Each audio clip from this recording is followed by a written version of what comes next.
नमस्कार, मैं हूं प्रियांशु श्रीवास्तव। लखनऊ के विधानसभा में जब वित्त मंत्री सुरेश खन्ना ने लाल ब्रीफकेस खोलकर 9,12,696 करोड़ रुपए का आंकड़ा पढ़ा, तो वो सिर्फ गणित नहीं था, वो 2027 के महासंग्राम की पहली ललकार थी। उत्तर प्रदेश की सियासत में एक पुरानी कहावत है, यहाँ दिल्ली का रास्ता लखनऊ से होकर गुजरता है, लेकिन इस बार 2027 का रास्ता इस महा बजट के चक्रव्यूह से होकर गुजरेगा। एक तरफ योगी सरकार इसे सपनों का उत्तर प्रदेश बनाने वाला बजट कह रही है, तो दूसरी तरफ विपक्ष के खेमे में इसे लेकर तलखी चालू है। शिवपाल यादव से लेकर आर.के. वर्मा तक सब इसे लूट का बजट बता रहे हैं। आज की इस विशेष रिपोर्ट में हम डेटा की गहराई में उतरेंगे, उन सियासी चालों को डिकोड करेंगे जो 2027 के लिए चली गई हैं, और समझेंगे कि क्या 9 लाख करोड़ आपकी जिंदगी बदलेगी या सिर्फ चुनावी बिसात पर चला गया एक मोहरा बनकर रह जाएगी। आज इस वीडियो में हम यूपी बजट के उस चक्रव्यूह का हर धागा खोलेंगे जिसे सत्ता और विपक्ष दोनों अपने अपने तरीकों से बुन रहे हैं। देखिए, समझने वाली बात यह है कि 9,12,000 करोड़ का ये बजट सुनने में बहुत भारी लगता है, लेकिन राजनीति में हर पैसे के पीछे एक वोट का गणित छिपा होता है। सरकार ने पिछले साल के मुकाबले बजट में 13% की बढ़ोतरी की है, लेकिन क्यों? क्योंकि 2024 के लोकसभा नतीजे ने बीजेपी को एक तगड़ा बैकअप कॉल दिया था। पिछले चुनाव में जो ग्राउंड रियलिटी सामने आई थी, उसने दिखा दिया था कि युवाओं की नाराजगी और किसानों का दर्द वोट बैंक में बड़ी सेंध लगा सकता है। इसलिए इस बजट को आप विकास का बजट कम और वोट बैंक की इंजीनियरिंग का मास्टर प्लान ज्यादा कह सकते हैं। सरकार का नैरेटिव सीधा है, प्रदेश की इकोनॉमी 30.25 लाख करोड़ की हो गई है, बेरोजगारी दर गिरकर 2.24% रह गया है। लेकिन क्या वाकई विपक्ष इसी डेटा को लेकर सरकार की घेराबंदी कर रहा है? यहाँ असली जंग आंकड़ों की बाजीगरी बनाम आम आदमी की जेब के बीच है।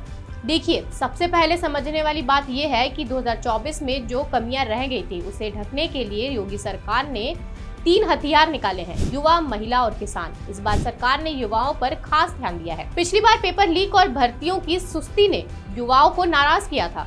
इस बार सरकार ने अपनी स्ट्रेटेजी बदल ली है। अब वो सिर्फ नौकरी देने की बात नहीं कर रही है, बल्कि मुख्यमंत्री युवा उद्यमी विकास अभियान के तहत बिना ब्याज और बिना गारंटी के लोन देकर आपको मालिक बनाने का सपना दिखा रही है।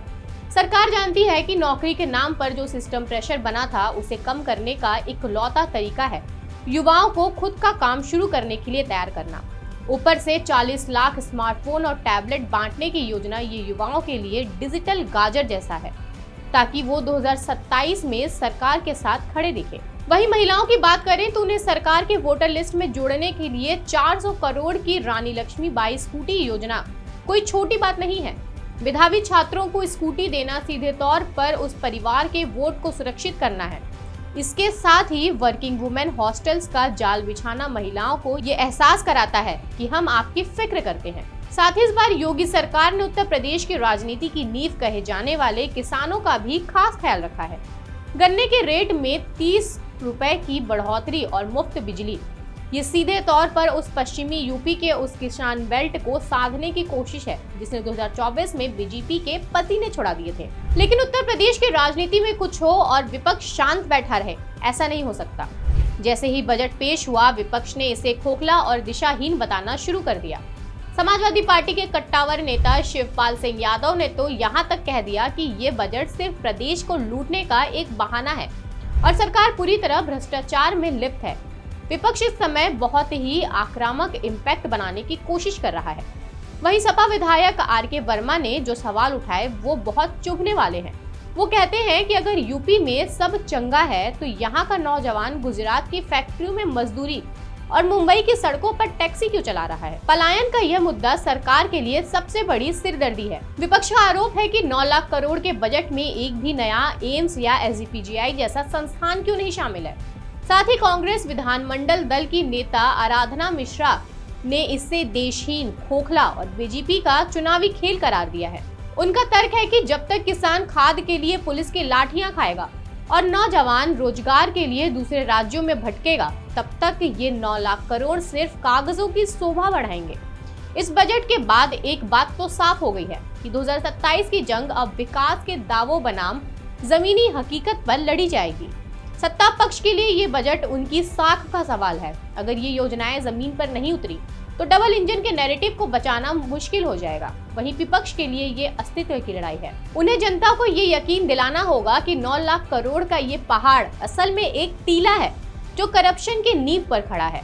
यूपी का सियासी माहौल इस वक्त बहुत गर्म है। बजट के हर पैसे पर अब सियासत होगी। सरकार इसे अपना ब्रह्मास्त्र मान रही है तो विपक्ष इसे चुनावी छलावा बताकर जनता के बीच जाने का प्लान बना रही है। इन सब के बीच एक बड़ा सवाल निकल के आता है कि 9,12,000 करोड़ रुपए, ये रकम इतनी बड़ी है कि उत्तर प्रदेश की शक्ल बदल सकती है। लेकिन क्या ये पैसे वाकई उस गरीब किसान तक पहुंचेंगे जो खाद की बोरी के लिए लाइन में खड़ा है?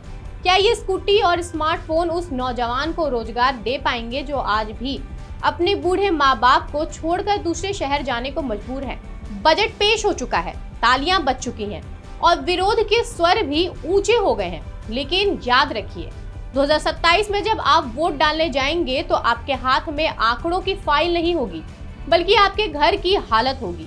क्या ये बजट आपके घर के हालत बदल पाएगा या सिर्फ 2027 चुनाव का एक बड़ा रंगीन और चमकीला पोस्टर बनकर रह जाएगा?